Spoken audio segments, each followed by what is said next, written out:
Mohenjo-daro. Why was a 4,500-year-old city abandoned? The city that silently disappeared. Imagine standing in a city built more than 4,000 years ago. There are streets beneath your feet. Brick houses stretch toward the horizon. There are wells, drainage channels, public buildings, workshops, and markets. Thousands of people once lived here. They farmed the surrounding land. They traded with distant regions. They built one of the most sophisticated urban societies of the ancient world. And then, something changed. The city became quieter. Its streets became less crowded. Its buildings were gradually abandoned or reused. And eventually, Mohenjo-daro ceased to function as the great urban center it had once been. But what happened? Was the city destroyed by war? Did an invading army conquer it? Did a catastrophic flood wipe out its population? Or did a changing climate slowly make urban life more difficult? For decades, archaeologists and historians have searched for a simple answer. But the deeper we look, the more complicated the story becomes. Because Mohenjo-daro probably did not disappear in a single dramatic event. Its story may be something far more fascinating. A story of climate, water, agriculture, trade, migration, adaptation, and the gradual transformation of an entire civilization. This is the story of Mohenjo-daro, a city that did not simply die, but changed. Chapter 1. The Indus Civilization. More than 4,000 years ago, long before the rise of many of the world's famous classical civilizations, an extraordinary urban culture flourished across South Asia. Today, archaeologists call it the Indus Civilization or the Harappan civilization. Its settlements extended across enormous areas of what are now Pakistan and northwestern India. Among its greatest cities was Mohenjo-daro. The name itself is modern, derived from the Sindhi language, and is commonly translated as Mound of the Dead. But when the city was alive, it was anything but dead. It was a dynamic urban center, a place where people lived, worked, traded, and built. Its civilization emerged within a landscape dominated by rivers, seasonal rainfall, and agriculture. And its cities were remarkably organized. Mohenjo-daro was not simply a collection of houses that had grown randomly over generations. Its streets followed organized patterns. Its buildings were constructed largely from standardized fired bricks. Wells were distributed throughout the settlement. Drainage systems were integrated into the streets. And large public structures were built with an impressive degree of planning. For its time, this was extraordinary. The people of Mohenjo-daro were living in one of the world's earliest large-scale urban societies. Chapter 2. A city of bricks and water. One of the first things that makes Mohenjo-daro extraordinary is its relationship with water. Water was everywhere. But controlling it was not easy. The city contained numerous wells. Many houses had access to water. Drainage channels carried wastewater away from residential areas.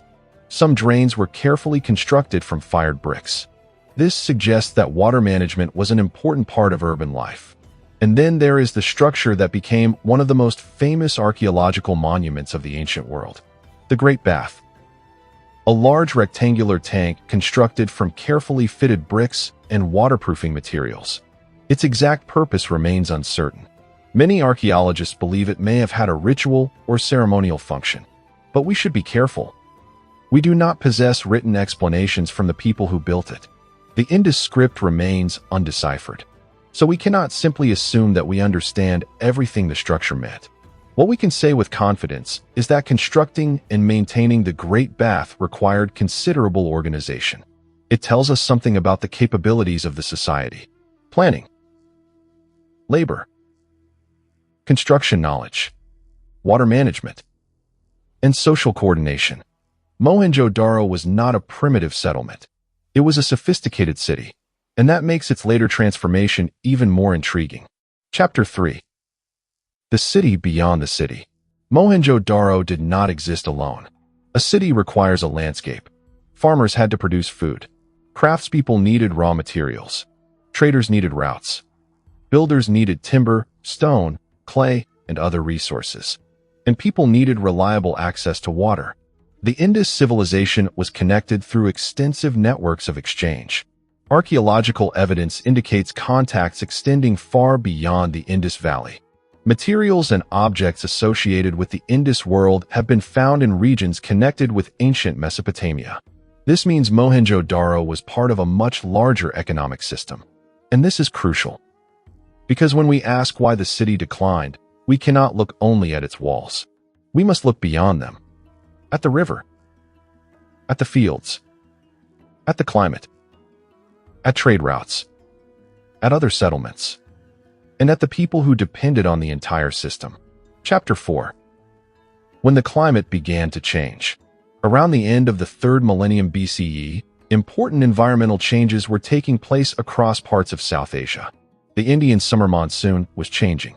Rainfall patterns became different. In some regions, conditions became increasingly dry. Paleoclimate research provides evidence for periods of weakened monsoon activity and prolonged drought during the broader period associated with the transformation of the Indus civilization. But here, we need to be precise. There was no single moment when the entire region suddenly became a desert, and scientists do not consider the famous 4,200-year event to have been one identical global catastrophe affecting every region in the same way. Climate is complicated. Different places experience different conditions. Even within the Indus civilization, environmental changes varied from one region to another. Nevertheless, evidence suggests that water availability became more challenging in important parts of the region. And for an agricultural civilization, water is everything. Chapter 5. When rain becomes unreliable. Imagine being a farmer in the Bronze Age. You do not have satellites predicting rainfall. You do not have modern irrigation systems. You cannot import food from another continent. Your crops depend on the environment around you. If the monsoon becomes weaker, if rainfall becomes less predictable, if rivers behave differently, then agricultural production can become increasingly uncertain. One bad harvest can be survived. 2 bad harvests can be endured. But when environmental stress continues for decades, society begins to adapt. Farmers change what they grow. Families move. Trade patterns change. Settlements become smaller, and large cities can become increasingly difficult to maintain. This is important because Mohenjo-daro probably did not collapse because of one terrible year. Its transformation appears to have been part of a much longer process. Chapter 6. The river that gave life. The Indus River was one of the foundations of this civilization. Its waters supported agriculture. Its floodplains provided fertile land. Its wider landscape connected settlements. But rivers are never static. They change course. They flood. They erode. They deposit sediment. Their water levels change. The landscapes around them change with them. This created both opportunity and danger. A river could nourish a city, but the same river could threaten it. Mohenjo-daro's inhabitants understood water remarkably well. Their drainage systems demonstrate that they were constantly managing it. Yet even sophisticated engineering has limits. Environmental conditions can change faster than infrastructure can adapt, and a city cannot control an entire river system. Chapter 7. Drought and flood, a strange contradiction. There is an important paradox in the story of Mohenjo-daro. The civilization may have experienced increasing aridity, but the city also appears to have faced flooding. How can both be true? Because climate is not simply wet or dry. A region can experience lower average rainfall while still experiencing destructive extreme rainfall events. River channels can change. Floodplains can shift. Storms can become highly variable. And a city located beside a major river can experience both water scarcity and dangerous flooding. Evidence from Mohenjo-daro indicates repeated rebuilding and modification of structures. Flooding has long been considered one of the environmental pressures affecting the site. But again, we must be careful. There is no convincing evidence that one enormous flood simply destroyed Mohenjo-daro. The archaeological picture is more complicated. Repeated environmental pressures may have contributed to the gradual weakening of urban life. Chapter 8. The Great Myth of the Massacre. For decades, Mohenjo-daro was surrounded by a dramatic story.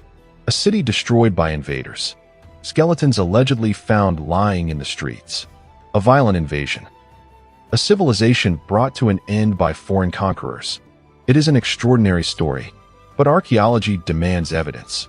And the evidence does not support the idea of a single massacre destroying Mohenjo-daro.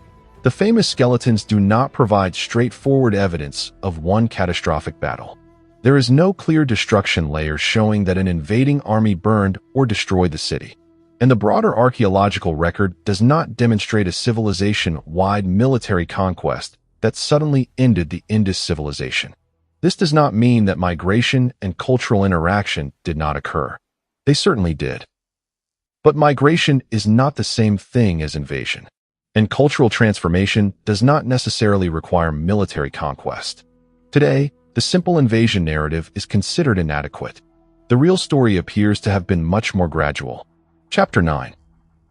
The city begins to change. As the mature Harappan urban system transformed, Mohenjo-daro changed with it. The city became less densely occupied. Buildings were modified. Older structures were reused. Urban standards changed. Some areas became less intensively maintained. The enormous urban system that had once supported thousands of people was gradually losing its former advantages. This is where the concept of deurbanization becomes important. The people did not simply disappear. Instead, large urban centers became less important. Population became more dispersed. Smaller settlements became increasingly significant in some regions. People adapted to changing environmental and economic conditions. In other words, the civilization did not simply end. It reorganized. Chapter 10. Where did the people go? Perhaps this is the greatest misunderstanding about the end of the Indus civilization. When a city disappears from history, we often imagine that its people disappeared too. But that is not what the evidence suggests. The people did not vanish. They moved. They adapted. They changed their settlement patterns.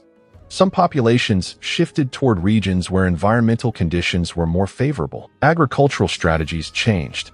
In some areas, crops better suited to drier conditions became increasingly important.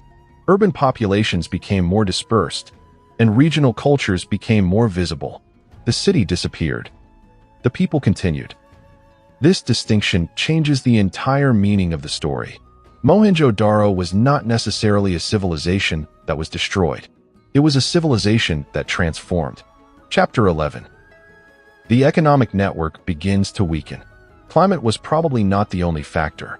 Mohenjo-daro was part of a complex economic network. Trade connected distant communities. Raw materials moved across regions. Craft specialists produced goods. Urban markets depended on exchange. If those networks became weaker, maintaining a large city could become increasingly difficult. Imagine a city where fewer traders arrive. Fewer resources enter. Agricultural production becomes less reliable. Population begins to decline. Specialized crafts become less profitable. Infrastructure becomes harder to maintain. And eventually, the economic reasons for keeping a huge urban population together become weaker. This does not require a war. It does not require an apocalypse. A city can simply become less attractive. And once people begin leaving, the process can accelerate. Chapter 12.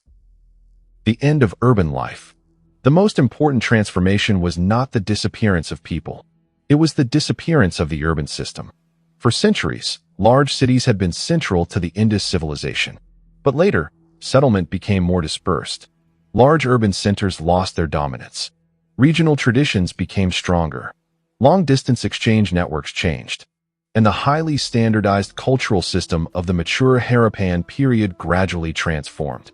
This is why many researchers prefer the term deurbanization. It describes a change in the way society was organized, not the extinction of society itself. The people were still there, but they were living differently. Chapter 13. Why didn't they simply rebuild? There is another fascinating question. If environmental conditions became difficult, why didn't the people simply repair Mohenjo-daro and continue living there? Because adaptation does not always mean rebuilding. Sometimes adaptation means moving.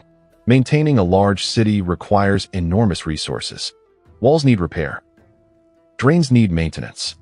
Water systems need management. Public buildings require labor. Dense populations require food. If the surrounding agricultural system becomes less reliable, the cost of maintaining the city may become too high. A smaller settlement can be more flexible. It requires less infrastructure. It can be located closer to reliable agricultural land. It can respond more quickly to environmental change. From this perspective, leaving Mohenjo-daro may not have been a failure. It may have been an adaptation. Chapter 14. A civilization without a king? There is another mystery. We still do not know exactly how the Indus civilization was governed. Unlike ancient Egypt or Mesopotamia, we have no clearly deciphered royal inscriptions identifying famous kings. We do not have monumental royal tombs comparable to those of Egypt. We do not know the exact political structure of Mohenjo-daro. The Indus script remains undeciphered. This makes the civilization exceptionally fascinating. We can see the results of organization. We can see standardized bricks. We can see planned streets. We can see enormous public structures. But we cannot yet read the political or religious explanations behind them. The city speaks through architecture, but its written language remains silent. Chapter 15. The city under the ground. And this brings us to another remarkable fact. We have not excavated everything. UNESCO reports that only around 1/3 of the archaeological site has been excavated. That means large amounts of information remain buried. There may still be houses, workshops, storage areas, burial contexts, infrastructure, artifacts, and evidence from the final stages of occupation. Future archaeology may change our understanding of Mohenjo-daro. New technologies may allow researchers to study areas without extensive excavation. Remote sensing, geophysical surveys, micromorphology, isotope analysis, ancient DNA, paleoclimate reconstruction. Every new technique provides another way to ask the ruins questions. And sometimes, the smallest clue can change the biggest story. Chapter 16. The city's modern battle. Mohenjo-daro has survived for thousands of years. But today, it faces a new threat. Not an invading army. Not a Bronze Age drought. But environmental deterioration. The ancient bricks are vulnerable to water. Groundwater can rise. Salts can enter the brickwork. As water evaporates, salt crystals form. Over time, this process weakens the ancient structures. Rainfall can also damage exposed walls. And extreme weather events have become an increasing conservation concern. In 2022, severe monsoon rainfall caused significant damage at Mohenjo-daro. Walls collapsed. Water accumulated. Ancient structures were exposed to intense environmental stress. It was a powerful reminder. The city may have survived for thousands of years, but survival is not guaranteed. Chapter 17. The irony of water. There is something almost poetic about Mohenjo-daro. Water helped create the city. Water helped sustain it. The people developed remarkable systems for managing water. And today, water threatens the remains of that same city. The ancient drainage system was designed for a living urban environment. Modern conservation is dealing with something completely different. The archaeological ruins cannot repair themselves. They cannot rebuild their walls. They cannot clean their drains. They cannot change their infrastructure. That responsibility belongs to us. Preserving Mohenjo-daro is therefore not simply about protecting old bricks. It is about preserving evidence of one of humanity's earliest experiments with urban life. Chapter 18. So, why was Mohenjo-daro abandoned? Now we can return to the question that began our journey. Why was Mohenjo-daro abandoned? The scientifically responsible answer is, there was probably no single cause. The city's decline appears to have been part of a much broader transformation of the Indus civilization. Changes in monsoon rainfall may have reduced water availability. Periods of drought may have placed pressure on agriculture. Changes in river systems may have altered the surrounding landscape. Flooding may have damaged parts of the settlement. Agricultural strategies changed. Long-distance economic networks transformed. Population became more dispersed, and the advantages of maintaining enormous urban centers gradually declined. Together, these pressures may have contributed to the end of Mohenjo-daro as a major city. Not in one day, not in one year, but over generations. Chapter 19. Not an apocalypse, This is perhaps the most important thing to understand. Mohenjo-daro was not necessarily destroyed. It transformed. There was no single moment when someone turned off the lights. No final battle has been proven. No single drought explains everything. No single flood explains everything.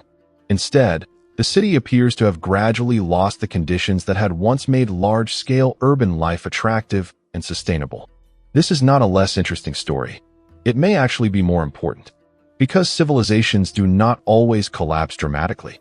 Sometimes they simply change. Chapter 20. The Lesson of Mohenjo-daro. More than 4,000 years ago, people created an extraordinary city. They organized streets. They constructed wells. They engineered drainage. They built monumental structures. They cultivated crops. They traded over enormous distances. They created a complex urban society without many of the technologies we associate with cities today. And yet, they remained dependent on their environment. The river could change. The rainfall could change. The agricultural system could change. The economy could change. And eventually, the city changed with them.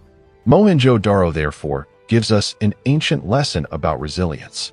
Technology can make a society stronger. Organization can make a city more efficient.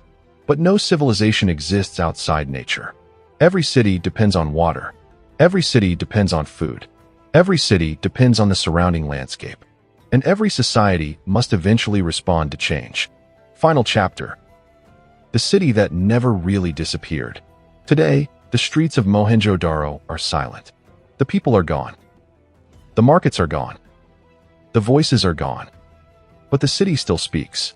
It speaks through its bricks, through its wells, through its drainage channels, through its abandoned houses, through its archaeological layers, and through the landscape surrounding it. For thousands of years, Mohenjo-daro remained hidden beneath the earth. Then archaeologists uncovered its streets.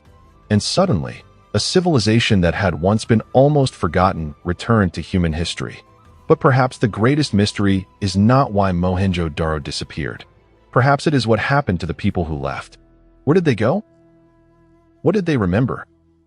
What traditions did they carry with them? How did their lives change? And how much of their ancient world survived in the societies that came after them? We may never know every answer. The Indus script remains undeciphered. Large portions of the city remain unexplored. And the final centuries of Mohenjo-daro still contain unanswered questions. But one conclusion is becoming increasingly clear. The people of Mohenjo-daro were not simply victims of a mysterious catastrophe. They were human beings responding to a changing world. They adapted. They moved. They changed their agriculture. They changed their settlements. And eventually, the great city became a memory, not because humanity had disappeared, but because humanity had chosen, or been forced, to live differently. Today, Mohenjo-daro stands as one of the world's most remarkable archaeological sites. A reminder of what humans could build more than 4,000 years ago, and a reminder of something equally important. A civilization can be extraordinarily advanced, and still be vulnerable. The city may have disappeared, but its story remains, buried beneath the soil, written into the bricks, and waiting for us to listen. This is Mohenjo-daro.